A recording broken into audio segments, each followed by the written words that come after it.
Plan ಮಾಡ್ತಿದ್ರೆ ಈ ವಿಡಿಯೋನ ಕಂಪ್ಲೀಟಾಗಿ ನೋಡಿ. ನಾನು ಈ ವಿಡಿಯೋದಲ್ಲಿ UPSC ಸಿಲೆಬಸ್ ಮತ್ತು UPSC ಎಕ್ಸಾಮ್ ಯಾವ್ಯಾವ್ದಿರುತ್ತೆ ಅಂತ ಪೂರ್ತಿಯಾಗಿ ನಿಮಗೆ ತಿಳಿಸ್ಕೊಡ್ತೀನಿ.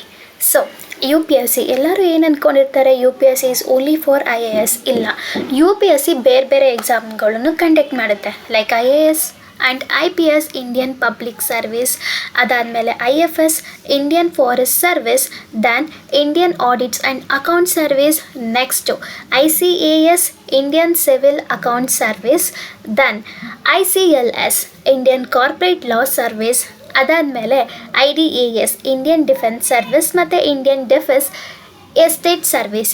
ಇದಿಷ್ಟನ್ನು ಕೂಡ UPSC ಕಂಡಕ್ಟ್ ಮಾಡುತ್ತೆ. ಸೊ ಇದರಲ್ಲಿ ನಿಮಗೆ UPSCಲಿ ಯಾವ್ದು ಇಂಟ್ರೆಸ್ಟ್ ಇದೆಯೋ, ಯಾವ ಸಬ್ಜೆಕ್ಟ್ ಮೇಲೆ ಇಂಟ್ರೆಸ್ಟ್ ಇದೆಯೋ ನೀವು ಆ ಸಬ್ಜೆಕ್ಟ್ ಮೇಲೆ ತೊಗೊಂಡು UPSCನ ಬರಿಬೋದು. ಸೊ ಇದೇ ಥರ ವೀಡಿಯೋಸ್ಗಾಗಿ ನನ್ನ ಚಾನಲ್ನ ಫಾಲೋ ಮಾಡಿ. ಆ್ಯಂಡ್ ನಾನು ಯೂಟ್ಯೂಬ್ ಚಾನಲ್ನ ಡಿಸ್ಕ್ರಿಪ್ಷನಲ್ಲಿ ಹಾಕಿರ್ತೀನಿ. ಸೊ ನಾನು ಯೂಟ್ಯೂಬ್ ಚಾನಲ್ನ ಫಾಲೋ ಮಾಡಿ ಇದೇ ಥರ ಕಂಪ್ಲೀಟ್ UPSC ಸಿಲೆಬಸ್ನ ನಾನು ಕವರ್ ಮಾಡೋದಕ್ಕೆ ಟ್ರೈ ಮಾಡ್ತೀನಿ.